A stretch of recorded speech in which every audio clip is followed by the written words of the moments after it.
with her.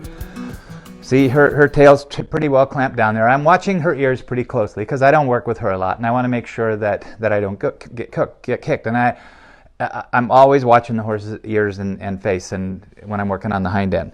So the tail's hanging pretty tight, but it's just hanging.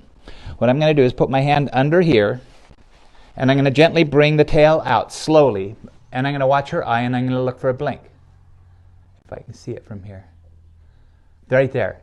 Now I only moved out about a ½ inch. I'm going to go back in and see if I can find the blink again. I'm going to find that spot right there, a twitch, her nose twitch.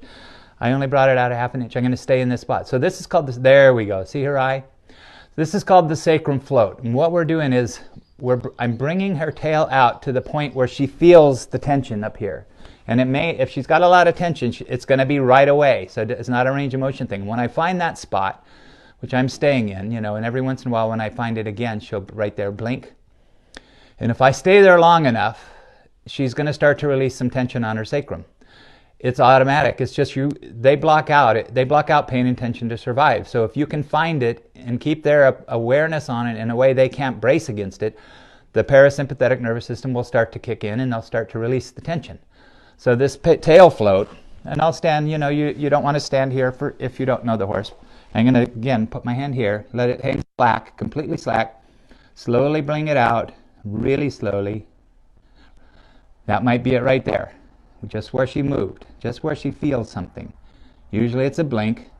Now, it usually takes 2 or 3 minutes for the tension to really start to let go on the sacrum. Now she might start to fidget, and she's wobbling side to side, but she might start to fidget as she feels it. When she fidgets, this isn't fidgeting, this is relaxing, but when she fidgets, like wants to get away from it, it means it's working, so you want to stay with it. If the horse starts to walk around, follow the horse around. If the horse keeps walking around, tie the horse and stay with it. The horse will step side to side, stay with it, and keep her attention on that spot. I've got to find it again.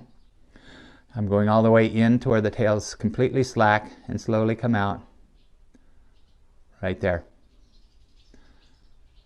I'll come out a little farther to see if it's farther out, but usually if you're out more than a couple inches, you're too far if they have tension back here. I'll go back in. So like I said, this takes 2 or 3 minutes, this sacrum float. Now what am I looking for? I'm looking for a release, like lick, chew, yawn. I'm looking for her to start to wobble, or I'm looking for her to get uncomfortable and fidget, because that means it's working. So where was I going? Oh, how Are you at the end of the tail, or are you just moving the hair? I'm just at the end of the tail part, the bones. You know, I'm right at the bottom. I'm not down below that on the hair. I'm where you're on the actual, whatever the tail bones are called in Latin. Tailless bonus is something.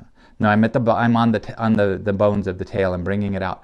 So we're trying to release tension in these muscles that are pulling on the sacrum, and they also have to do with hocks. So if you have a horse that's tight clamped tail, do a lot of release tension on the sacrum work, because it's going to help the hocks to take tension off the hamstrings.